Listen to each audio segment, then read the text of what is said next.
అభిషేకం చేస్తున్నది అక్కడ ఉంది. మీరు చూడండి, ఆయన ఎదురుగుండా కూర్చుని అభిషేకం చేస్తున్నారా? ఎప్పుడు చేయరు పెద్దలలాగా. ఒక పక్కకి కూర్చుని అభిషేకం చేస్తారు, ఒక పక్కకి కూర్చుని పూజ చేస్తారు.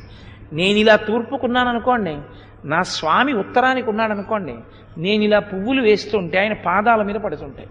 నేను ఆయన పాదాలు ఒత్తితే నేను నా ఉత్తరీయంతో పాదాలు ఒత్తుతాను.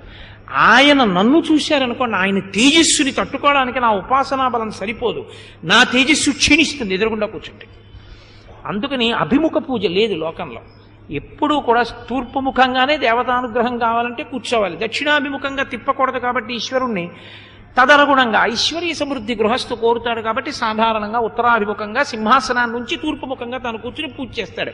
అది శాస్త్రీయమైన పూజ. ఆ పూజ దేవతల యొక్క అనుగ్రహాన్ని మీకు పరిపుష్టం చేస్తుంది. మీరు చేసిన పూజ ఫలిస్తుంది దానివల్ల.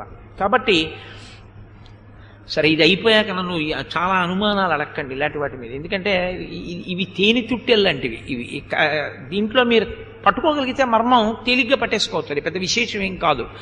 అది పట్టుకోకుండా దాన్ని చిలవలు పలవలు చేసుకోకండి. కాబట్టి ఎందుకంటే నాకు భయం, మా ఇంటికి వచ్చేసారి చూడండి అంటారు, నేను ఇన్నిళ్ళకెళ్ళను, నేను ఎక్కడని చెప్పగలను. కాబట్టి ఆవులు నిష్కారణంగా చిక్కిపోతున్నాయి.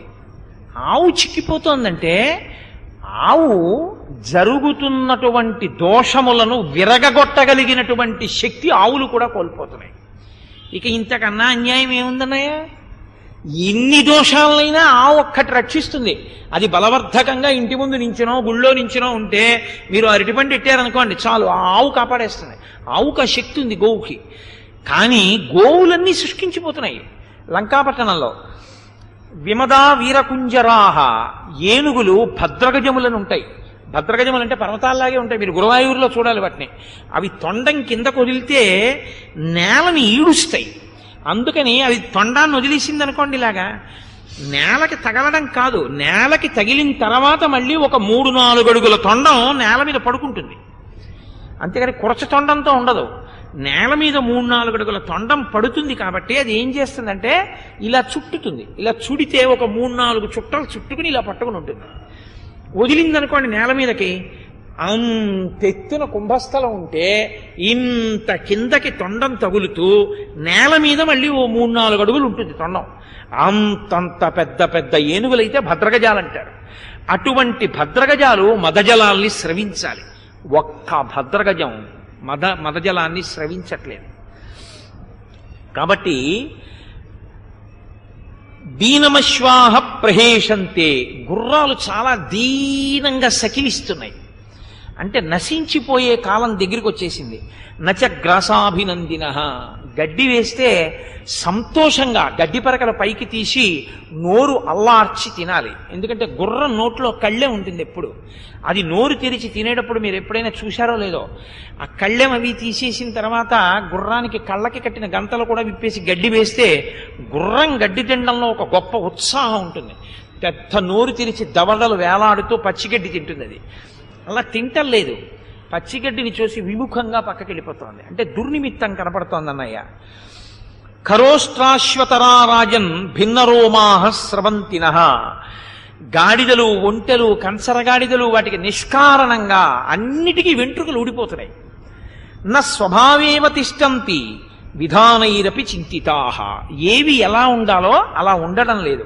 వాయసాహ సంఘశక్రూరా వ్యహరంతి సమంతతః, గుంపులు గుంపులుగా కాకులు ప్రాతకాల వేళల్లోనూ అప్పుడు వచ్చి ఇళ్ల మీద కూర్చుని పెద్దగా అరుస్తున్నాయి క్రూరంగా. సమవేతాశ్చ దృశ్యంతే విమానాగ్రేషు సంఘశః, ఇళ్ల యొక్క ప్రాకారముల మీద కూర్చుని అరుస్తున్నాయి. గృధ్రాశ్చ పరిలీయంతే పురీముపరిపిండితాః ఉపపన్నాశ్చ సంధ్యేద్వే వ్యహరంత్య శివం శివాః. గ్రద్దలు గుంపులు గుంపులుగా ఆకాశంలో లంకాపట్టణం మీద అలా తిరుగుతూనే ఉంటున్నాయి. ఉభయ సంధ్యలలో, ప్రాతకాల సంధ్యయందు సాయంకాల సంధ్యయందు నక్కలు పట్టణంలోకి వచ్చి పెద్దగా ఊళ వేస్తున్నాయి. తదేవం ప్రస్తుతే కార్యే ప్రాయశ్చిత్తమిదం క్షమం రోచతే ఇది వైదేహి రాఘవాయ ప్రదీయతాం. అన్నయ్య, నేనే ఇవన్నీ చెప్తున్నాను అనుకుంటున్నావేమో, లంకలో అందరూ చూస్తున్నారు, అందరూ బెంగ పెట్టుకుంటున్నారు. ప్రహస్తుడికి కూడా ఈ విషయాలు తెలుసు. కానీ అతను నీ ముందు మాట్లాడడు. నీ ముందు ఎలా మాట్లాడతాడంటే నువ్వేది చెప్తే అదే మంచిని మాట్లాడతాడు. కానీ యథార్థం ఏమిటో ప్రహస్తుడికి తెలుసు, ప్రధానమంత్రికి తెలిసి మాట్లాడడం. అన్నయ్య, నీ క్షేమం కోరుకున్నవాణ్ణి కాబట్టి నీకు చెప్పడానికి వచ్చాను, నా మాట నమ్ము, నీవు కూడా చూడవచ్చు ఈ దుర్నిమిత్తములు.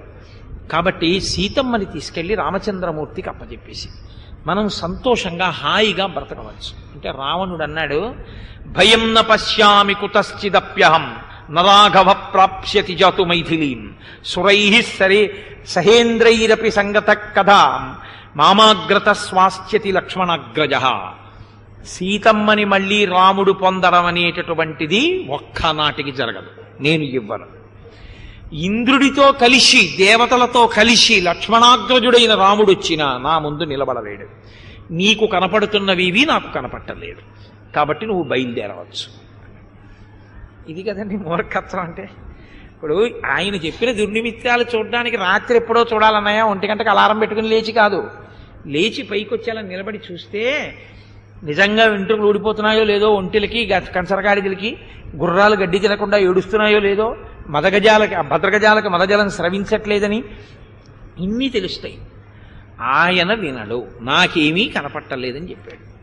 నాకేమీ నువ్వు అనుకున్నంత కష్టమేది నాకేం కనపట్టలేదు, ఎవడూ మన్నేమీ చేయలేడు, నువ్వు బయలుదేరన్నాడు. ఇంకా ఆయన ఎందుకుంటాడు? మహాత్ముడైన వాడి పని ఏమిటంటే తన కర్తవ్యం తాను చేయడం. ఆయన కర్తవ్యం ఏమిటి? మంచి మాట చెప్పడం, అంతవరకే. పుచ్చుకుంటే అభ్యున్నతి, పుచ్చుకోకపోతే ఆయన ఏం చేస్తాడు? తన కర్తవ్యం అయిపోయింది. హనుమ ఏం చేశారు నిన్న, అంతే. కాబట్టి విభీషణుడు వెళ్ళిపోయాడు.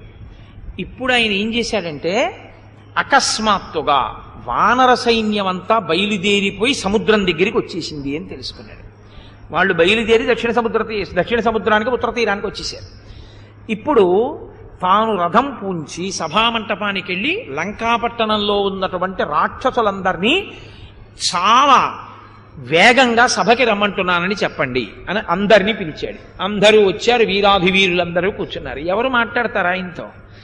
ఆయన ఒక విచిత్రమైన విషయాన్ని ప్రతిపాదన చేశాడు. నేను వర్ణించలేను, కానీ ఒక్క మాట చెప్తాను. ఆయన సీతమ్మ తల్లి యొక్క అంగాంగములను వర్ణించి ఆమెని చూసినప్పటి నుంచి నాకు విశేషమైన కామ ప్రచోదనం కలిగింది. ఆమెని పొందితే తప్ప నేను సంతోషంగా ఉండలేను. కాబట్టి నేను ఆమెను తీసుకొచ్చి లంకాపట్టణంలో అశోక వృక్షం కింద పెట్టిన మాట సత్యమే, నేనే అపహరించి తీసుకొచ్చాను అని అన్నాడు. సాతు సంవత్సరం కాలం మామ యాచత భామిని ప్రతీక్షమాణ భర్తారం రామం ఆయతలోచన. ఇంతకన్నా దారుణమైన అబద్ధం ఇంకోటి ఉండదు. నేను సీతమ్మ తల్లిని తెచ్చి, సీతమ్మ తల్లి అన్న మాట నేనంటున్నాను కానీ ఆయన అంటాడండి, అనడు. కానీ ఆయన అన్నట్టు నేను అనలేను, అందుకని అలా అనలేను అంతే. అంటే నువ్వు ఇలా చెప్పావు కదా అలా అన్నాడా అని అడక్కండి. కాబట్టి ఆవిడ్ని తీసుకొచ్చి నేను శిశుపావృక్షం కింద కూర్చోబెట్టాను. ఆవిడ నన్ను ఓ సంవత్సరం రాముడి గురించి చూస్తాను అని అడిగింది అన్నాడు. అలా అడిగిందా సీతమ్మ తల్లి? 1 సంవత్సరం రాముడి గురించి చూస్తానని చెప్పిందా? 1 సంవత్సరం రాముడి గురించి చూస్తానంటే ఏమిటి దాని అర్థం? సంవత్సరంలో రాముడు రాకపోతే ఎంత పెద్ద అబద్ధం ఆడాడో చూడండి.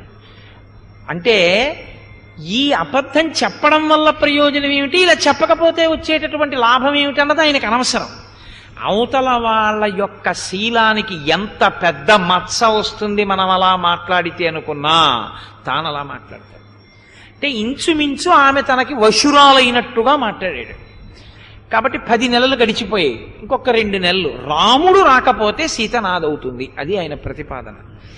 1 సంవత్సరం సమయం అడిగింది. ప్రతీక్షమాణ భర్తారం రామం ఆయతలోచన. నేను ఇత పూర్వం దేవతల మీదకి యుద్ధాలకు వెళ్ళాను, ఎంతమంది మీదో యుద్ధం చేశాను. అప్పుడు మీ అందరూ నన్ను అనుగమించారు, నా పక్కన సహాయంగా నిలబడ్డారు. నా విజయం మీ విజయం. ఇప్పుడు కూడా ఈ యుద్ధంలో మీ అందరూ పాలు పంచుకుని విజయాన్ని సాధించి పెట్టవలసింది అని అడిగాడు. అప్పుడు వెళ్ళావంటే దానికి అర్థం ఉంది. ఇప్పుడు ఎందుకు యుద్ధం అసలు? ఒకవేళ నువ్వు చెప్పిందే నిజమైన ఏడాది లోపల రాముడు వస్తే అని ఆవిడ అననేలేదు. నా తల్లి ఎన్నటికీ ఆ మాట అందో. అన్న రాముడు వచ్చేస్తున్నాడుగా, నువ్వు ఇచ్చేయాలిగా సీతమ్మని. అంటే రావణుడంత అబద్ధాల కోరు నిర్మోహమాటంగా సభలో పెద్దల దగ్గర తను కామించిన ఒక మహాపతివ్రత గురించి అంత నిస్సిగ్గుగా చెప్పుకోగలిగినటువంటి దారుణమైన శీలం ఉన్నటువంటి వాడు. ఈ మాటలు చెప్తే ఇత పూర్వం సభ నిర్వహించినప్పుడు కుంభకర్ణుడు లేడు. ఆయన ఆ రోజు లేచాడు. ఆయన 6 నెలలు పడుకుంటాడు, 6 నెలలు లేస్తూ ఉంటాడు. ఆయనకు అదో కర్మ. బ్రహ్మగారి దగ్గర వరం అడుగుదాం అనుకుంటే అది అలా అయింది ఆయనకి. అదే నేను కుంభకర్ణుడి వధ గురించి యుద్ధం వచ్చినప్పుడు నేను మీతో మనవి చేస్తాను. యదాతు రామస్య సలక్ష్మణస్య ప్రసహ్య సీతా ఖలు సాయిహాహృత సకృత్సమీక్షైవ సునిశ్చితం తదా భజేత చిత్తం యమునేవ యామునం సర్వమేతన్మహారాజా కృతమప్రతిమం తవ విధీయేత సహస్మాభిః అదావే వాస్య కర్మణః. ఆయన అన్నాడు, యమున తన ప్రవాహాన్ని ప్రారంభించే ముందు యమునోత్రి దగ్గర ఉండేటటువంటి గుండాన్ని నింపి ఎలా ప్రవహిస్తుందో అలా యదాతు రామస్య సలక్ష్మణస్య ప్రసహ్య సీతా ఖలు సాయిహాహృత, నువ్వు సీతమ్మ తల్లిని అపహరించి తీసుకొని రావడానికి ముందరే మమ్మల్ని సంప్రదించి ఉండవలసింది. కానీ నువ్వు ఏది చెయ్యాలనుకున్నావో అది చేసేసావు. చేసేసిన తరువాత ఇప్పుడు మమ్మల్ని సంప్రదిస్తున్నావు. దీనివల్ల ఉపయోగం ఏమిటి? ఇప్పుడు మేము వద్దన్నాం, వద్దు సీతమ్మని తీసుకురావద్దు అన్నాం. ఆగుతుందా? చేయవలసిన పని చేసేసావుగా. ఇప్పుడు ఇంకా ప్రయోజనం ఏమిటి? నువ్వు ఇలా చేసి ఉండకుండా ఉండవలసింది అని మేము అంటాం. ఇప్పుడు దానివల్ల ప్రయోజనం ఏమిటి? నువ్వు చెయ్యాలనుకున్నది చేసేసి సభ పెట్టడం ఎందుకు? మమ్మల్ని అడగడం ఎందుకు? దీనివల్ల వచ్చేటటువంటి ప్రయోజనం ఏమిటి? చేసే ముందే యుక్తాయుక్త విచక్షణ ఎరిగి మంత్రులను సంప్రదించి చెయ్యాలి చేసే పని అన్నా. ఆయన అన్నాడు, సరే చెయ్యవలసిందేదో చేసేసావు, ఇక బెంగబెట్టుకోకు, నేనున్నాను కదా, నేను కార్యాన్ని దిద్దుతాను. నేను రామలక్ష్మణుల్ని సంహరించేటటువంటి బాధ్యతని స్వీకరిస్తాను. పునర్మాంసద్వితీయేన శరేణ నిహనిష్యతి తతోహం తస్య పాస్యామి రుధిరం కామమాశ్వస. రాముడు నా గుండెల మీదకి ఒక బాణాన్ని ప్రయోగించి 2వ బాణాన్ని ప్రయోగించడం కోసమని బాణం తీస్తాడు. ఎందుకంటే నేను పర్వతాకార సన్నిభుణ్ణి కదా. నా మీద 2వ బాణం ప్రయోగిద్దామని రాముడు బాణం తీసే లోపలే నేను వెళ్ళి రామలక్ష్మణుల మీద పడి వాళ్ళ శరీరంలో ఉన్న నెత్తురంతా తాగేస్తాను. రామలక్ష్మణులు పడిపోయిన తరువాత మిగిలినటువంటి వానరములన్నింటినీ కూడా నేను భక్షించేస్తాను. కాబట్టి ఇంక నీకేం కావాలి? ఇంక నీకేం భయం లేదు. నేను నీకు మాటిస్తున్నాను, నా సాధ్యమైనంత యుద్ధము చేసి నీకు విజయాన్ని సాధించి పెడతాను. రమస్వకామం పిపచాగ్ర్యవారుణీం కురుష్వకార్యాని హితాని విజ్వరః మయాతురాగే గమితేయమక్షయం చిరాయ సీతా విషగా భవిష్యతి. అందులో యథారాజా తథా ప్రజ, అందరి బుద్ధులు అలాగే ఉంటాయి. కాబట్టి నువ్వు ఇంక ఈ విషయాలన్నీ మర్చిపో, హాయిగా వెళ్ళి మద్యాన్ని తాగు, నువ్వు ఏం చెయ్యాలనుకుంటున్నావో అవన్నీ చేసేసేయి, సంతోషంగా హాయిగా గడుపు. ఈ యుద్ధం అయిపోయిన తర్వాత సీతమ్మ నీకు ఇంకా శాశ్వతంగా వశురాలైపోతుంది అన్నాడు. అన్న తరువాత అక్కడ జరిగినటువంటి సభలో ఇంద్రజిత్తు, మిగిలిన ప్రహస్తుడు మొదలైనటువంటి రాక్షసులు చాలా తక్కువ చేసి రామలక్ష్మణుల గురించి మాట్లాడి, అది పెద్ద విషయం ఏమిటి, మేము వెళ్ళి వాళ్ళని సంహరిస్తామన్నట్టుగా 1కి 10 మార్లు మాట్లాడుతుంటే విభీషణుడు చూస్తూ ఉండలేకపోయాడు. ఉండలేక ఆయన అన్నాడు, మీరనుకున్నంత తేలిక కాదు రావణ, నీకు శత్రువు ఎక్కడో లేడు, నీ శత్రువు నీ కొడుకు రూపంలో ఉన్నాడు. అసలు లోకంలో దారుణాతి దారుణమైన విషయం ఏమిటో తెలుసా అండి? ఇది విభీషణుడు నొచ్చుకున్నది. ఈ సభకి ఇంద్రజిత్తుని పిలవడం మొదటి తప్పు, వచ్చి బాలుడైన ఇంద్రజిత్తు మాట్లాడడం 2వ తప్పు, మాట్లాడినందుకు వాడిని శిక్షించవలసి ఉన్నా శిక్షించకపోవడం 3వ తప్పు. ఈ సభకి పిలిచి ఇంద్రజిత్తు మాట్లాడుతుంటే విన్నందుకు నిన్ను దండించాలన్నాడు. ఏ తండ్రి తాను ఒక కాంతని ఎత్తుకొచ్చానని, ఆమె మీద తనకి కామ ఉందని, ఆవిడ భర్త వచ్చేస్తున్నాడని యుద్ధం చేయమని తన కొడుకుని అడిగితే ఆ కొడుకు లేచి నిలబడి, నాన్నగారు మీకేం పర్వాలేదు, మీరు ఆవిడని అనుభవించండి, నేను యుద్ధం చేస్తానని ఒక కొడుకు అనొచ్చా? అసలు అది సభ, అది తండ్రి కొడుక? అక్కడ నేను పినతండ్రిగా కూర్చుని విననా? ఎంత అసహ్యంగా ఉంది. ఒక కొడుకు ఇలా మాట్లాడుతున్నాడంటే వాడు కొడుకు కాడు, కొడుకు రూపంలో ఉన్న శత్రువు బాలుడు. వీడి సభకెందుకు అసలు? వీడిని రమ్మన్నది ఎవరు? వీడిని ఇలా మాట్లాడమన్నది ఎవరు? వీడి అహంకారం ఏమిటి? ఏమనుకుంటున్నాడు రామలక్ష్మణులంటే? రావణ, పిలిచినందుకు నిన్ను, వచ్చినందుకు వాణ్ణి, ఇద్దరినీ దండించాలి సభకన్నాడు. అని ఆయన అన్నాడు, ధనాని రత్నాని విభూషణాని వాసాంసి దివ్యాని మణీంశ్చ చిత్రాన్ సీతాంచ రామాయ నివేద్య దేవీం వసేమ రాజన్ నిహవీత శోకాహ. ఇప్పటికైనా నా మాట విను. రామచంద్రమూర్తి కోదండాన్ని చేత పట్టుకుని బంగారు బాణములు విడుదల చేస్తే ఈ లంకాపట్టణం ఆయన ముందు నిలబడదు. ఇవాళ నీతో కలిసి వీళ్ళందరూ ఎవరం రామలక్ష్మణుల్ని నిగ్రహించగలమని డాంబికాలు పలుకుతున్నారో వీళ్లల్లో ఒక్కడు రామలక్ష్మణుల ముందు నిలబడగలిగిన వాడు లేడు. నువ్వు కూడా నిలబడవు. కాబట్టి నా మాట విని మంచి మంచి బహుమానములతో మణిమాణిక్యములతో చీనాంబరములతో ఆ తల్లిని తీసుకెళ్లి రామచంద్రమూర్తికి సమర్పించి నువ్వు కృతకృత్యుడవు కా అన్నాడు. అంటే రావణుడు ఇంతమంది ఎదురుగుండా ఉండగా తన పనుపున యుద్ధం చేస్తానని ఇంద్రజిత్తు, ప్రహస్తుడు, కుంభకర్ణుడు ఇంతమంది మాట్లాడుతున్నారు. ఆయన కోరుకున్నట్టు కదండి ఉండాలి.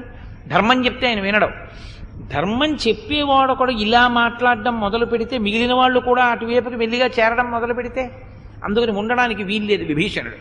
కాబట్టి ఇప్పుడు రావణుడు అన్నాడు, ఇది రాముడికి రావణుడికి ఉండేటటువంటి తేడా. రాముడు వింటాడు, ఒకవేళ తాను విన్న మాట ప్రకారం చెయ్యకూడదనుకుంటే ఎందుకు తాను చెయ్యట్లేదో చెప్పి చేస్తాడు. రావణుడు అలా ఉండదు. తను అనుకున్నట్టు ఉండని వాడిని పంపించేయడానికి మాట్లాడతాడు తప్ప అవతలవాడు మాట్లాడిన మాటల్లో సారము లేదన్న దాన్ని ఖండించి చూపించలేడు. ఎందుకంటే తప్పు తన దగ్గర ఉంటుంది కాబట్టి. సునివిష్టం హితం వాక్యం ఉక్తవంతం విభీషణం అబ్రవీత్ పరుషం వాక్యం రావణ కాలచోదిత. ఒక శ్రేష్టమైన వాక్కుని విభీషణుడు చెప్తే ఆదరించలేక కాలచోదితుడై, అంటే మృత్యువును పొందవలసినటువంటి విధానము ఈశ్వరుడి చేత నిర్ణయింపబడిన కారణము చేత రావణుడు ఇలా మాట్లాడడం మొదలుపెట్టాడు. వసేత్సహ సపత్నేన క్రుద్ధేనా సీవిశేషవా నతు మిత్ర ప్రమాదేన సంవసేచ్ఛత్రునా సహా. శత్రువు సర్పం కన్నా భయంకరమైనటువంటి వాడు. వసేత్సహ సపత్నేన, ఒక పాము ఇంట్లో ఉందనుకోండి, పాము ఇంట్లో తిరుగుతోంది అని తెలుసున్నా ఏమో నిర్భయంగా పడుకోవచ్చేమో, నిర్భయంగా ఉండొచ్చేమో. కానీ క్రుద్ధేనా సీవిషేణవా, చాలా క్రోధాన్ని మనసులో పెంచుకుని పైకి మంచివాళ్ళ నటిస్తూ ఉన్నటువంటి వాడు అంతఃపురంలో తిరుగుతూ ఉంటే మాత్రం నతు మిత్ర ప్రమాదేన, అటువంటి వాడు ఉండగా వాడితో కలిసి ఉండడం అనేటటువంటిది మాత్రం ఎవరికీ సాధ్యం కాదు. అంటే ఇప్పుడు ఎవరు మిత్రుల్లా ఉండి శత్రువుగా ఉన్నాడని ఆయన ఉద్దేశం. విభీషణుడు జానామి శీలం జ్ఞాతీనాం సర్వలోకేషు రాక్షస హృష్యంతి వ్యసనేష్వేతే జ్ఞాతీనాం జ్ఞాతయస్తదా. నేను ఎంతో మంది జ్ఞాతుల్ని చూశాను. వాళ్ళందరికీ ఉండే లక్షణం ఏమిటంటే ఎప్పుడెప్పుడు జ్ఞాతికి ఆపద వస్తే అప్పుడప్పుడు వాళ్ళు సంతోషించడానికి సిద్ధంగా ఉంటారు తప్ప నిజంగా ఆపదలో ఉన్న జ్ఞాతిని ఆదుకునేటటువంటి వాడు లోకంలో ఉండడు. ప్రధానం సాధనం వైద్యం ధర్మశీలం చ రాక్షస జ్ఞాతయో యవమన్యంతే శూరం పరిభవంతి చ. నేను ఇంతటి గొప్ప కార్యదక్షుణ్ణి, ఇంతటి విద్వాంసుణ్ణి, ఇంతటి ధర్మస్వభావం ఉన్నవాణ్ణి, నన్ను పట్టుకునంత నింద చేస్తున్నావే, ఆధారం లేకుండా అలా మాట్లాడుతున్నావే, దీన్ని బట్టి ఏమనుకోవాలి? ఉన్నతి స్థితికి చేరినటువంటి వాణ్ణి చూసి ఓర్చలేని గుణంతో మాట్లాడుతున్నావు అనుకోవాలి. తాను విద్వాంసుట్ట, తాను ధర్మతత్పరుట్ట. కాబట్టి అటువంటి వాణ్ణి చూసి, కార్యశూరుణ్ణి చూసి విభీషణుడు కడుపులో మండిపోతున్నట్ట. అందుకని ఆయన ఉన్నతిని చూడలేక ఇలా మాట్లాడుతున్నట్ట అని ఆయన అన్నాడు. గతంలో అరణ్యంలో కొన్ని ఏనుగులు మాట్లాడుకున్నాయి అని పెద్దలు చెప్తుంటారు. ఆ ఏనుగులు మాట్లాడుకున్న మాటలు నీకు చెప్తాను విభీషణ. నాగ్నిర్నాన్యాని శస్త్రాణి నన పాశాభయావహాః ఘోరాః సార్ధ ప్రయుక్తాస్తు జ్ఞాతయో నో భయావహాః. మనకి అగ్ని వలన భయం లేదు, శస్త్రముల వలన భయం లేదు, కానీ సాటి ఏనుగుల వలననే మనకి భయమని ఏనుగుల్ని పట్టుకోవడానికి వచ్చిన వాళ్ళని చూసి ఆ ఏనుగులు మాట్లాడుకున్నాయి. ఉపాయమేతే వక్ష్యంతి గ్రహణేనత్ర సంశయః కృత్స్నాత్ భయాత్ జ్ఞాతి భయం సుకష్టం విదితం చనః. మనకి అంటూ భయం ఉంటే కేవలము జ్ఞాతి వలననే తప్ప ఇతరుల వలన భయం లేదు. విద్యతే గోషు సంపన్నం విద్యతే బ్రాహ్మణేదమః విద్యతే స్త్రీషు చాపల్యం విద్యతే జ్ఞాతితో భయం. రావణాసురుడు చెప్పిన నీతి సుమండి. ఆయన అంటాడు, ఏనుగులు అన్నాయి విద్యతే ఘోష సంపన్నం, ఎక్కడ ఆవు ఉంటుందో అక్కడ ఐశ్వర్యం ఉంటుంది. విద్యతే బ్రాహ్మణే దమః, ఎక్కడ బ్రాహ్మణుడు ఉంటాడో అక్కడ ఇంద్రియములను నిగ్రహించగలిగినటువంటి శక్తి ఆయన వలన మనకి కూడా కలుగుతుంది. విద్యతే స్త్రీషు చాపల్యం, స్త్రీలు ఉన్న చోట చాపల్యము కలుగుతుంది అని రావణుడు అంటున్నాడు. విద్యచే జ్ఞాతితో భయం, జ్ఞాతి ఎక్కడుంటాడో అక్కడ భయం కలుగుతుంది. తతో నేష్టమిదం సౌమ్య యదహం లోకసత్కృతః ఐశ్వర్యమభిజాతశ్చ జ్ఞాతీనాం మూర్ధ్య వ్యవస్థితః. ఎప్పుడూ కూడా జ్ఞాతి అనేటటువంటి వాడు ఐశ్వర్యవంతుడు, ఉత్తమమైనటువంటి వంశంలో జన్మించినటువంటి వాణ్ణి చూసి అసూయ పెంచుకుని మాట్లాడుతుంటాడు తప్ప ఆదరంతో ఆయనతో కలిసి ఉండడం అనేటటువంటిది ఎప్పుడూ కుదరదు. శరత్కాలంలో ఉన్న మేఘం వస్తే మాత్రం అది ఎప్పుడైనా వర్షబిందువుని విడిచిపెడుతుందా, భూమికి ఉపకారం చేస్తుందా? జ్ఞాతి కూడా అంతే, కృతజ్ఞుడు, ఎప్పుడూ ఉపకారం చెయ్యడు అని.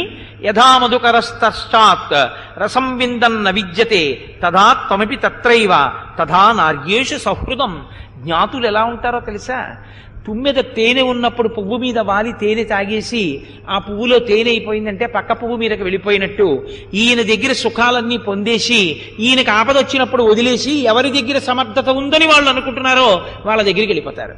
అంటే ధర్మం రాముడి దగ్గర ఉంది కాబట్టి ధర్మం ఉన్న రాముడి దగ్గరికి నువ్వు వెడతావు అన్న విషయాన్ని ఎత్తి పొడిచి నువ్వు సుఖాల కోసం, సంతోషాల కోసం, సంపదల కోసం రాముడి దగ్గరికి ఎడుతున్నావు అని నిర్ధారిస్తున్నాడు.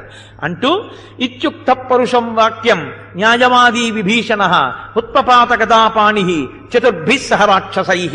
ఈ మాటలు విన్నటువంటి విభీషణుడు తన నలుగురు మంత్రులతో కలిసి ఒక్కసారి ఆకాశానికి ఎగిరిపోయి అన్నాడు, జ్యేష్ఠో మాన్య పితృసమో నచ ధర్మపదే స్థితః ఇదం తు పరుషం వాక్యం న క్షమామ్యన్ నృతం తవా.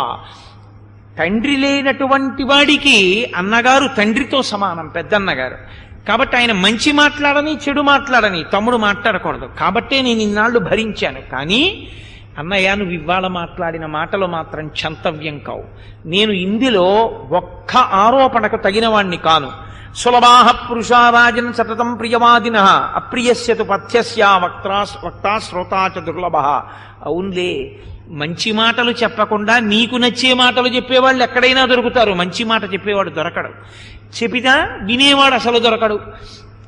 ఆత్మానం సర్వదా రక్షా పురీం చేమాం సరాక్షసాం.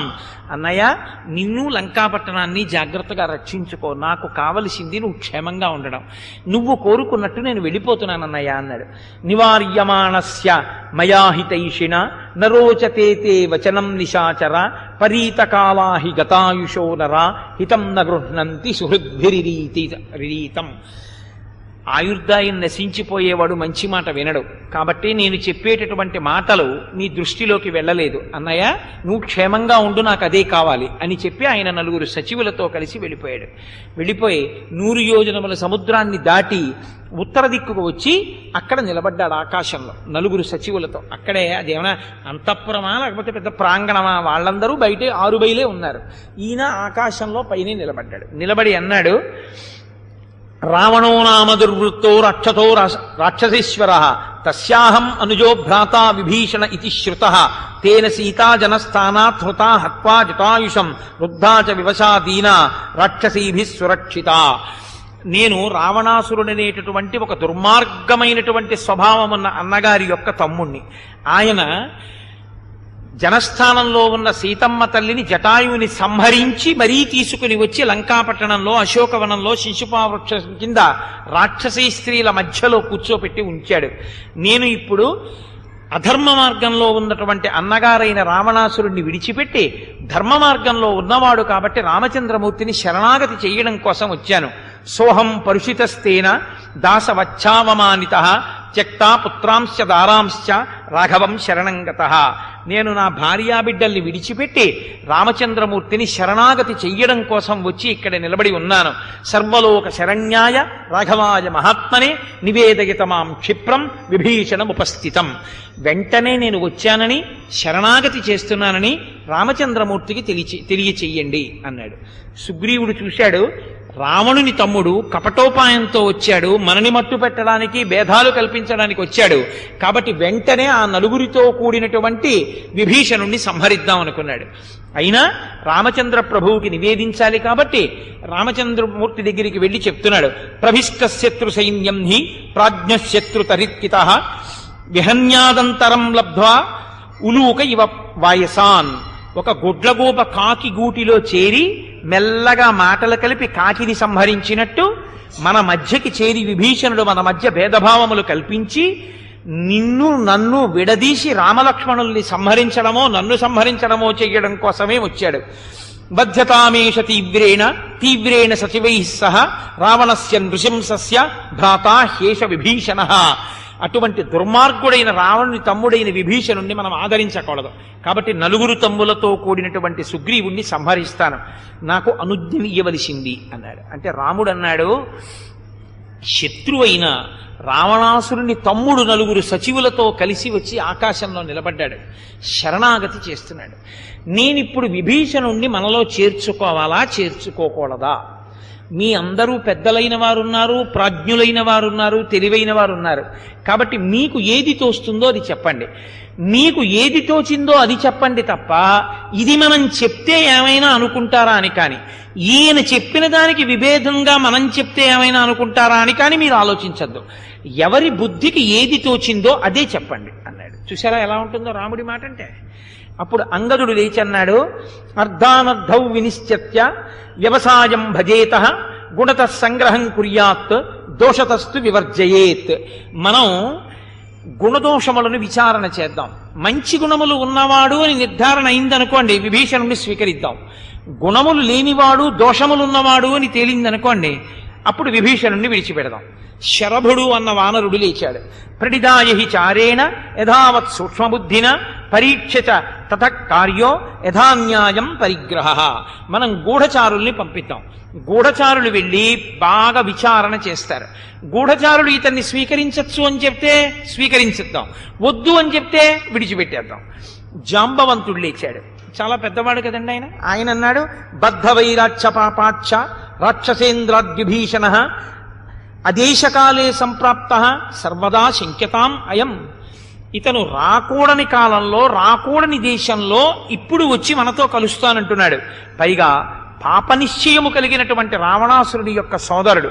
కాబట్టి అటువంటి వాణ్ణి స్వీకరించవచ్చా అన్నది నాకు అనుమానమే అన్నాడు. మైందుడు లేచి అన్నాడు, భావమస్యతు విజ్ఞాయ తతస్తత్వం కరిష్యసి యది దుష్టో న దుష్టో వా బుద్ధిపూర్వం నరర్షభ. మనం ప్రశ్నలు వేసి చూద్దాం విభీషణుణ్ణి. జవాబులు చెప్పేటప్పుడు అతని ముఖములో ఉన్న భావములను గమనిద్దాం. ఆ భావములను బట్టి అతను సక్రమంగా ఉన్నాడని మనకు అనిపిస్తే స్వీకరిద్దాం, లేకపోతే విడిచిపెట్టేద్దాం అన్నాడు. రామచంద్రమూర్తి హనుమని పిలిచి అన్నారు, నీ అభిప్రాయం ఏమిటన్నారు. హనుమ లేచి అన్నారు, నా ముందు మాట్లాడిన వాళ్ళు మాట్లాడారు, గూఢచారిని పంపిద్దామని ఒక ఆయన అన్నాడు. ఎక్కడో దూరంగా ఉన్నవాడైతే గూఢచారిని పంపుతాం, మన పైనే నిలబడిన వాడి మీదకి గూఢచారిని ఏం పంపించి మీరు గూఢచర్యం చేస్తారు. ఇంకొక ఆయన మాట్లాడించి గుణదోషములను విచారణ చేద్దామన్నాడు. ఆయన మాట్లాడిన దాన్ని బట్టి గుణదోషములను మనం చూడాలి, కానీ ఇప్పుడు కొత్తగా మనం గుణదోషాలు ఏమిటి వెతికి చూస్తాం. ఇంకొక ఆయన మాట్లాడుతున్నప్పుడు భావాన్ని గమనించి మనం చూడాలన్నాడు. ఇప్పటికే ఆయన భావం ఏమిటో స్పష్టంగా తెలుస్తోంది నిలబడి అర్థించడంలో. ఇప్పుడు మనం కొత్తగా ఏం చూస్తాం. పైగా ఇలా మిత్రత్వం కోసం వచ్చిన వాడైతే త్రికరణ శుద్ధిగా మనం అలా అడగకూడని ప్రశ్నలు వేస్తే ఆయన మనసు ఖేదపడి వెళ్ళిపోవచ్చు. అప్పుడు పొందవలసిన ఒక మంచి మిత్రుణ్ణి మనం పోగొట్టుకున్న వాళ్ళం అవుతాం. కాబట్టి పురుషాత్ పురుషం ప్రాప్య తథాదోష గుణావపి దౌరాత్మ్యం రావణే దృష్ట్వా విక్రమంచ తథాత్వయి యుక్తం ఆగమనం తస్య సదృశం తస్య బుద్ధితః. రావణునిలో ఉండేటటువంటి దోషములను ఇతను గుర్తించాడు. అటువంటి దోషములు ఉన్నవాడితో మనం ఉండకూడదు అనుకున్నాడు. రాముడిలో ఉన్న గుణములను గుర్తించాడు, రామునితో కలిసి ఉందామనుకున్నాడు. నత్వస్య ప్రభతో జాతు లక్ష్మితే దుష్టభావత ప్రసన్న వదనం చాపి తస్మాన్నే నాస్తి సంశయ అశంకితమతి స్వస్థో నశట పరిసర్పతి నచాస్య దుష్టమాచ్యాపి తస్మాన్ నాస్తీహ సంశయ. అతను శఠుడో అంటే లోపల ఒకటి పెట్టుకుని పైకి ఒకటి మాట్లాడుతున్నాడో లేదో మనం మాట్లాడితే మాత్రం ఎలా తెలుస్తుంది?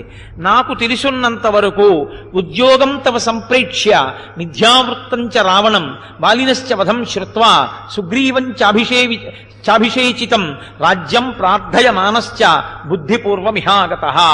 రామచంద్రమూర్తిలో ఉన్నటువంటి సుగుణములను బాగా విన్నాడు. ధర్మంలో ఉన్న సుగ్రీవుణ్ణి కాపాడాడని, అధర్మంలో ఉన్న వారిని చంపాడని, సుగ్రీవుడికి రాజ్యం ఇచ్చాడని, బలపరాక్రమములున్నవాడని, 14,000 మంది ఖరదూషణాదులను ఒక్కడే చంపాడని ఇన్ని తెలుసుకుని ధర్మమున్న రాముణ్ణి ఆశ్రయిద్దామని, అధర్మంతో ఉన్న రావణుణ్ణి విడిచిపెడదామని నిర్ణయించుకుని వచ్చాడు అని అతని ముఖం చూస్తే అర్థం అవుతోంది. అతను అతని భావాన్ని స్పష్టంగా చెప్పాడు. కాబట్టి మనం అతన్ని స్వీకరించచ్చు అని నేను అనుకుంటున్నాను. కాబట్టి విభీషణుణ్ణి స్వీకరిస్తే తప్పు లేదన్నాడు. రామచంద్రమూర్తి అన్నారు, మిత్రభావేన సంప్రాప్తం నత్యజేయం కథంచన దోషో యద్యపి తస్య స్యాత్ సతాం ఏతదగర్హితం. నా దగ్గరికి ఒకసారి వచ్చి నిలబడి శరణాగతి చేసి నన్ను స్వీకరించు అని అడిగిన వాడిలో నిజముగా దోషములున్నప్పటికీ కూడా నేను స్వీకరించకుండా విడిచిపెట్టాను. కాబట్టి నేను ఈయన్ని స్వీకరించవలసినదే అని అంటూ, లోకంలో రాజులకు రాజు యొక్క జ్ఞాతికి మధ్య ఎప్పుడూ విభేదాలుంటాయి. సమయాసమయములను చూసుకోవడం అనేటటువంటిది కూడా వ్యూహంలో అంతర్భాగంగా ఉంటుంది. ఇప్పుడు దేశకాలాదులు కలిసి వచ్చాయి, అందుకని వచ్చి ఇక్కడ నిలబడ్డాడు, మన్ని శరణాగతి చేశాడు. నసర్వే భ్రాతరస్తాత భవంతి భరతోపమాహ మద్విదా వా పితుః పుత్ర సుహృదో వా భవద్విధాః. సుగ్రీవుడు వంక చూసి అన్నాడు, సుగ్రీవా, నువ్వు విభీషణుడికి ఆశ్చర్యం ఇవ్వద్దు అని చెప్పావు. కానీ నేను ఒకటి చెప్తాను చూడు, లోకంలో ఉండే తమ్ముళ్ళందరూ భరతులు కారు. రాజ్యం నాకొద్దన్నయ్యా నువ్వే పుచ్చేసుకో అనే తమ్ముళ్ళు ఉండరు. భవంతి భరతోపమాహ మద్విదావా పితుః పుత్రాః. నాలాంటి తండ్రి కొడుకులు ఉండరు. కొడుకు అరణ్యవాసానికి వెడితే మళ్లీ తిరిగి 14 ఏళ్ల తర్వాత వస్తాడంటే 14 ఏళ్లు ప్రాణములను నిలబెట్టుకోలేక, కొడుకుని చూడకుండా ఉండలేక ప్రాణములను విడిచిపెట్టేటంతటి పుత్ర వ్యామోహం కలిగిన తండ్రి ఉండడు. నాలా తండ్రి మాట కోసం అరణ్యవానికి వచ్చేటటువంటి కొడుకు ఉండకపోవచ్చు. సుహృదో వా భవద్విదాః. నీలా స్నేహితుడి కోసం ఇంత ఆలోచించేటటువంటి స్నేహితుడు కూడా లోకంలో దొరకడు. అందరికీ అన్ని దొరుకుతాయ్యా. సుదుష్టోవాప్యదుష్టోవా కిమేష రజనీచర సూక్ష్మమప్యహితం కర్తుం సుమాశక్త కథంచన పిశాచాం దానవాన్ యక్షాన్ పృథివ్యాం చైవ రాక్షసాం అంగుళ్యగ్రేణ తాన్ హన్యాన్ ఇచ్చన్ హరిగణేశ్వర శ్రూయతే హి కపోతేన శత్రుశరణమాగతః అర్చితశ్చ యథా న్యాయం స్వైశ్చ మాంసైర్నిమంత్రితః సకృదేవ ప్రపన్నాయ తవాస్మీతి చ యాచతే అభయం సర్వభూతేభ్యో దదామ్యే తద్వ్రతం మమ. నేను నా దగ్గరికి వచ్చినటువంటి వాడు మంచివాడా చెడ్డవాడా అని చూడడం, నా దగ్గరికి వచ్చి శరణాగతి చేస్తే చాలు. ఎంత పాపాత్ముడైనా వచ్చి నా కాళ్ళ దగ్గర పడ్డాడు కాబట్టి స్వీకరించేస్తాను. కాబట్టి గతంలో ఒకానొక పక్షి, ఒక పావురం తన భార్యని చంపిన వాడు చెట్టు కిందకు వస్తే రక్షించిందయా అని ఆయన ఒక కథ చెప్పారు. వెనకటికి ఒక పావురం తన భార్య అయిన ఆడపావురంతో కలిసి గూట్లో కాపరం చేస్తోంది. అటుగా ఒక బోయవాడు వచ్చాడు. వచ్చి సంతోషంగా ఉన్నటువంటి ఆ మగపావురం ఆడపావురాన్ని చూసి ఆడపావురం మీదకి బాణం విడిచిపెట్టాడు. బాణపు దెబ్బకి గిరగిరా తిరిగి కింద పడి పావురం మరణించింది. మగపావురం చూస్తుండగా ఆడపావురం యొక్క రెక్కలు పీకేసి కంట నులిమేసి కాల్చి దాని మాంసం తిని బోయవాడు వెళ్ళిపోయాడు.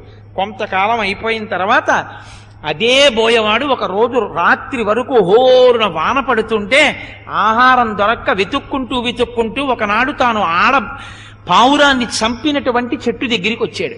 వచ్చి ఇక నడవలేక చెట్టు కింద కూలబడిపోయాడు. పైన ఉన్న మగపక్షి చూసింది. చూసి ఎక్కడికో వెళ్ళి 2 ఎండు చితుకులు తెచ్చి అగ్నిహోత్రం రగల్చి వాడికి వేడి కల్పించింది.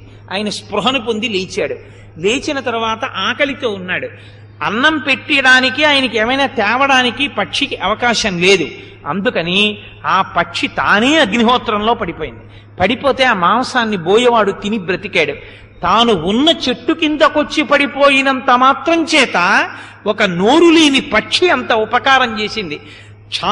చిత్రవంశం ఛాత్రము కలిగినటువంటి క్షత్రియ వంశంలో పుట్టి దశరథ మహారాజు గారి కొడుకునై ఇంత చదువుకుని ఇన్ని అస్త్రశస్త్రములు తెలుసుకుని నన్ను శరణాగతి చేసి ఒక రాక్షసుడు వచ్చి పైన నిలబడితే యుక్తాయుక్త విచారణ చేసి నేను స్వీకరించకపోతే అంతకన్నా దోషం ఉంటుందా లోకంలో? వెనకటికి మహర్షి ఒక మాట చెప్పారు, శరణాగతిని చేసినటువంటి వాణ్ణి స్వీకరించని వాడు ఎవరుంటాడో అటువంటి వాడికి ఐశ్వర్యము తొలగిపోవడమే కాకుండా ఆ శరణాగతి చేసిన వాణ్ణి స్వీకరించకపోవడం వల్ల వాడికి కలిగినటువంటి దుఃఖము చేత పాపములన్నీ సంక్రమిస్తాయని. కాబట్టి నా దగ్గరికి వచ్చినటువంటి వాడు మనుష్యుడే కావక్కర్లేదు, నేనే తెలుసుకుంటే నా కాలి బొటన వేలితో చంపేస్తాను ఈ లోకంలో ఉన్న రాక్షసుల్ని పిశాచాల్ని. విభీషణుడు ఒక పెద్ద లెక్క కాదు, రావణుడు ఒక పెద్ద లెక్క కాదు. ఎంత పాపము చేసిన వాడైనా ఒక్కసారి త్రికరణ శుద్ధిగా నా దగ్గరకొచ్చి పడి రామా నేను నీవాడను అని అన్నాడా, ఇక నేను వాడి చెయ్యి విడిచిపెట్టను, కాపాడి తీరుతాను, ఇది నా ప్రతిజ్ఞ అన్నారు. సకృదేవ ప్రపన్నాయ తమాస్మీతి చయాచతే అభయం సర్వభూతేభ్యో దదామ్యే తద్వ్రతం మమ అన్నారు. ఆ తరువాత విభీషణుడు వచ్చాడు. సుగ్రీవుడు 2-3 పర్యాయములు వాదించాడు. తర్వాత అన్నాడు, మహానుభావ మీ ధార్మిక నిష్టని చూడడం కోసం నేను వాదించాను తప్ప ఇప్పుడే మన మిత్రుడిగా విభీషణుణ్ణి స్వీకరిద్దాం. తానొక పని చేసే ముందు ఎందుకు చేస్తున్నారో చెప్పి ఇతరుల అభిప్రాయాన్ని తాను ఎందుకు తీసుకోలేదో చెప్పి అందరినీ ఒక అభిప్రాయం మీద నిలబెట్టి అందరినీ కలుపుకుని పెడతారు రామచంద్రమూర్తి. ఇది లోపిస్తుంది రావణుడి దగ్గర అని ఇప్పుడు విభీషణుణ్ణి తీసుకురమ్మన్నారు. ఆకాశంలోంచి 4 సచివులతో కిందగిరిగి సతు రామస్య ధర్మాత్మ నిపపాత విభీషణ పాదయో శరణాన్వేషి చతుర్భిః సహ రాక్షసైః అనుజో రావణస్యాహం తేన చాప్యవమానితః భవంతం సర్వభూతానాం శరణ్యం శరణాగతః పరిత్యక్తా మయా లంకా మిత్రాణి చ ధనాని వై భవద్గతం మే రాజ్యంచ జీవితంచ సుఖానిచ. నేను నా అన్నగారైనటువంటి రావణుణ్ణి విడిచిపెట్టి భార్యాపుత్రుల్ని కూడా విడిచిపెట్టి నీ దగ్గరికి వచ్చి శరణాగతి చేశాను. ఇక నా జీవితము సుఖము కానీ దుఃఖము కానీ ఏవైనా నీతోనే. రామా నేను మిమ్మల్నే అనుసరించి ఉంటాను అన్నారు. వెంటనే సౌమిత్రుడి పిలిచి లక్ష్మణుణ్ణి పిలిచి ఇప్పుడే వెళ్ళి సముద్ర జలాలు పట్ల ఇతన్ని లంకా పట్ల సామ్రాజ్యానికి మహారాజుగా అభిషేకం చేస్తున్నానన్నారు. అని ఆ సముద్ర జలాలు పోసి ఏవ ముక్తస్తు సౌమిత్రి అభ్యసించ విభీషణం మధ్యే వానరముఖ్యానాం రాజనం రాజశాసనాత్. ఆ విభీషణుడికి లంకా సామ్రాజ్యపు పట్టాభిషేకం చేసేశారు. రావణాసురుడు బతికున్నాడుగా అంటే నిహతుడైపోవడం అంత ఖాయం అన్నమాట. కాబట్టి విభీషణుడికి పట్టాభిషేకం చేసేశారు. ఇక నిన్ను అనుగమించి ఉంటాను అని అన్నాడు కదా విభీషణుడు. అడిగారు, ఇప్పుడు ఈ 100 యోజనముల సముద్రాన్ని దాటాలి, ఏం చెయ్యమంటావని అడిగారు. సముద్రం రాఘవో రాజాచరణం గద్దుమర్హతి. నేను ఎలా శరణాగతి చేశానో అలా నీవు కూడా ఇంత గంభీరమైన సముద్రాన్ని శరణాగతి చేసి ప్రార్థన చేస్తే ఆ సముద్రం నీ మాట వింటుంది. అప్పుడు నువ్వు చక్కగా మనం సముద్రాన్ని దాటవచ్చు. ఈలోగా రావణాసురుడికి తెలిసింది విషయం. తెలిసి శార్దూలుడనేటటువంటి గూఢచారిని పంపాడు సైన్యం చూడమని. ఆయన ఈ సైన్యం యొక్క ప్రభావాన్ని దాని యొక్క గొప్ప శక్తిని వెళ్ళి రావణుడికి చెప్పాడు. రావణుడు వెంటనే కుటిల యత్నం చేయడానికి శుకుడన్న రాక్షసుడిని పిలిచి చిలక రూపంలో వెళ్ళి సుగ్రీవుడి దగ్గరికి వెళ్ళి, నువ్వు వానరుడివి, నేను రాక్షసుణ్ణి, నేను నీ జోలికి రాలేదు, నీ అన్న వాలి నాతో స్నేహం ఉన్నవాడు, కాబట్టి నువ్వు నాకు తమ్ముడివి అవుతావు, నేను తెచ్చింది నరుడి భార్యని, మధ్యలో నువ్వెందుకు యుద్ధం చేయడం, ఎందుకు నిష్కారణంగా వానరులు మరణించడం, నువ్వు కిష్కిందకు వెళ్ళిపో, నేను రాముడు చూసుకుంటామని చెప్పు అంటే శుకుడు వచ్చి సుగ్రీవుడికి చెప్పాడు. సుగ్రీవుడికి ఆగ్రహం వచ్చింది. వెంటనే ఆ రాక్షసులు వెళ్ళి పట్టుకుని దాని రెక్కలు విరిచేస్తున్నారు. అది రామ రామ కౌసల్యానందన అని అరుస్తోంది. రాముడొచ్చి దూతగా వచ్చిన వాడిని సంహరించకూడదు, విడిచిపెట్టేయమన్నారు. అది చెప్పవలసిన మాటలు చెప్పింది.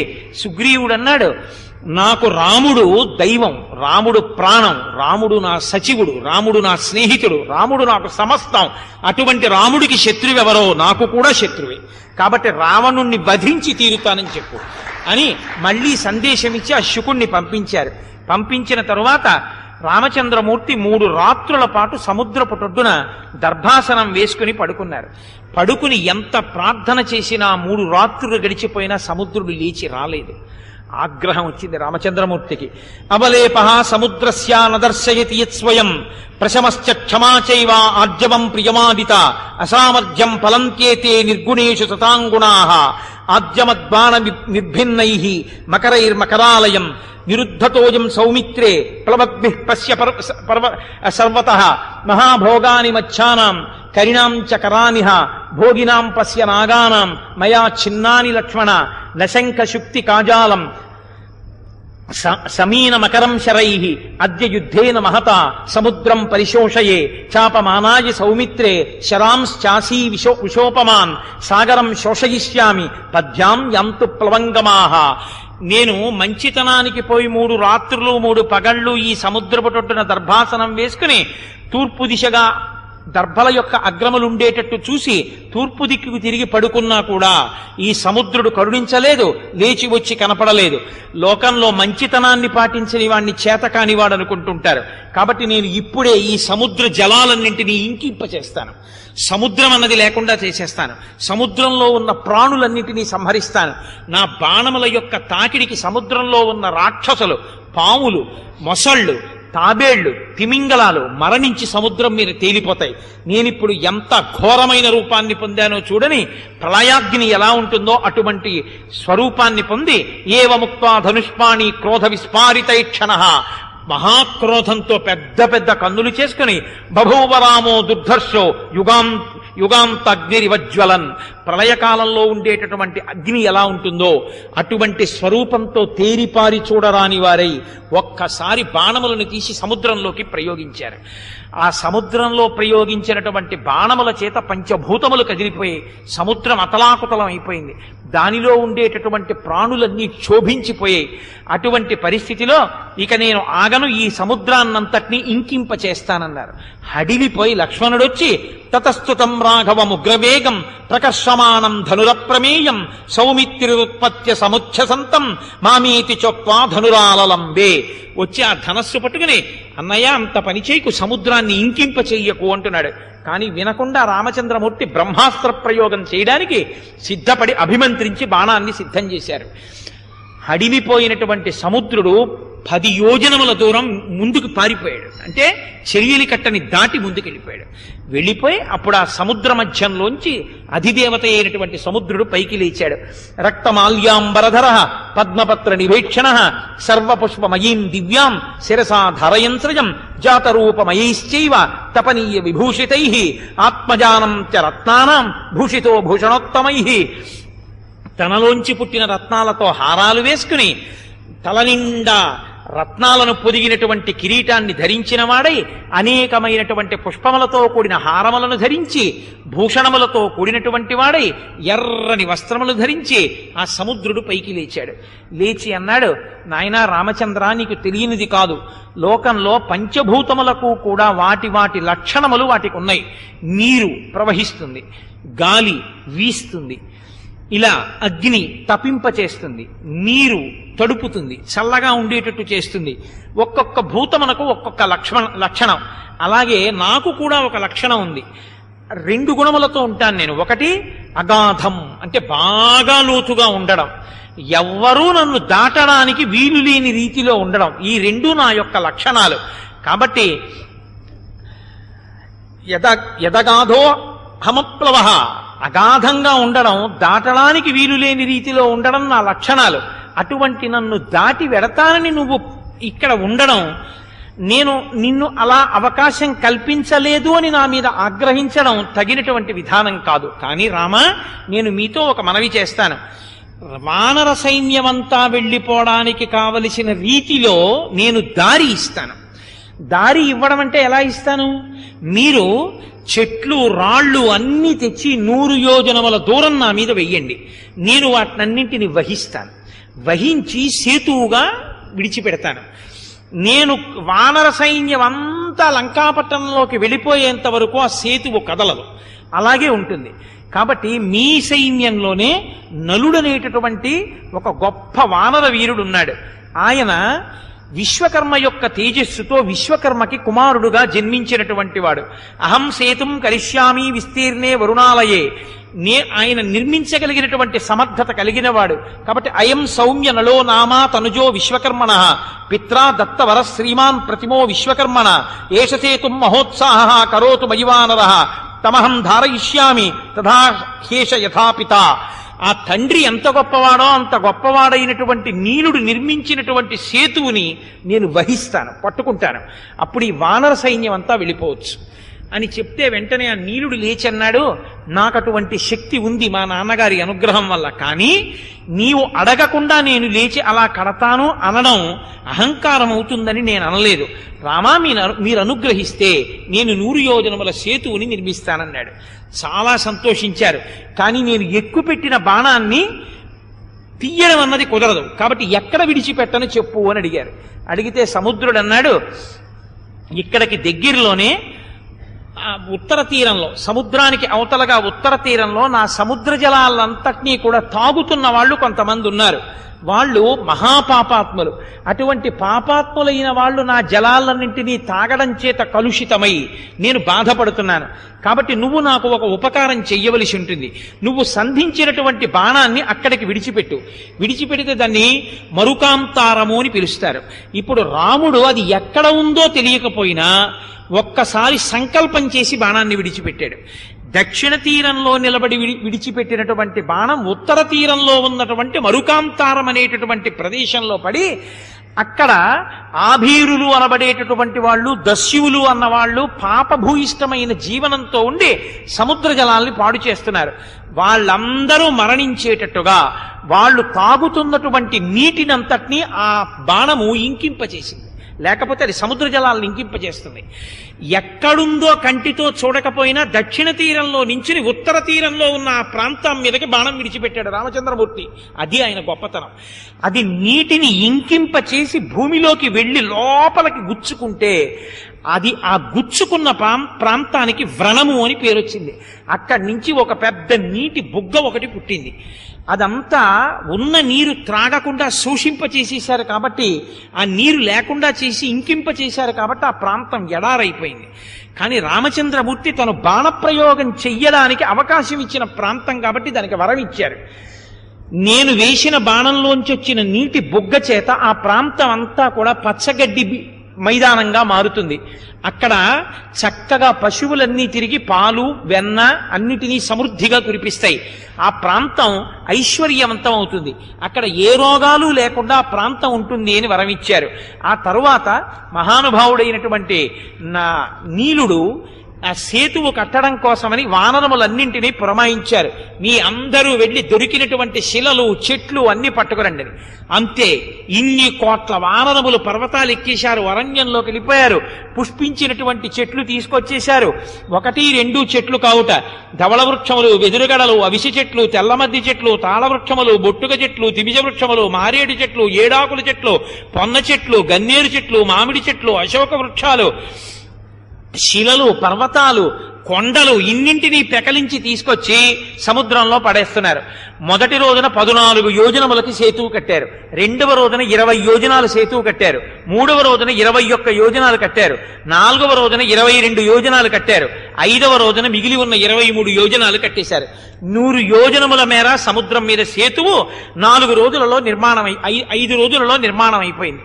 5 రోజులలో నిర్మాణం అయిపోగానే ఇన్ని కోట్ల మంది వానరులు కూడా సంతోషంగా సేతువు మీద పాటలు పాడుకుంటూ ఆటలాడుతూ జై శ్రీరామ్, జై జై శ్రీరామ్ అని నినాదాలు చేస్తూ ఆ సేతువు మీద దాటి దక్షిణ తీరానికి చేరిపోయారు. సైన్యమంతా లంకాపట్టణాన్ని చేరిపోయింది. మహోత్సాహంగా సేతువుని దాటుతుంటే కొంతమంది కిందకి దూకుతున్నారు, సముద్రంలో ఈత్తున్నారు, మళ్ళీ ఎక్కుతున్నారు. వానర చేష్టితములు కదండి. ఇంత సంతోషంగా కొంతమంది పెద్ద పెద్ద పుష్పించినటువంటి చెట్లు గదల్లా భుజాల మీద వేసుకుని వెళ్ళిపోతున్నారు. ఇంతమంది 100 యోజనముల సముద్రం మీద సేతువు కట్టి ఇన్ని కోట్ల వానరములు, భల్లూకములు, కొండముచ్చులు వెళ్ళిపోతుంటేట అపురూపమైన ఈ సన్నివేశాన్ని చూడ్డానికి దేవతలు, ఋషులు, యక్షులు, గంధర్వులు ఆకాశంలో నిలబడి కింద సముద్రం మీద సేతువు మీద వెళ్ళిపోతున్న వాళ్ళని చూసి పొంగిపోయారట.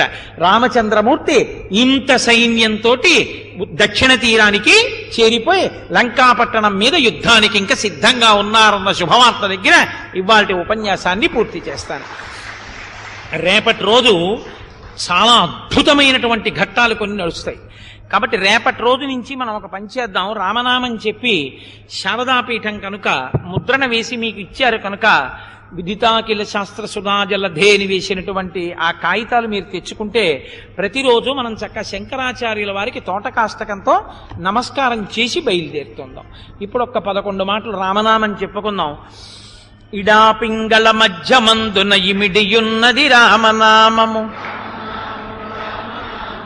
మైనది రామనామము గోచరంబగు జగము లోపల గోప్య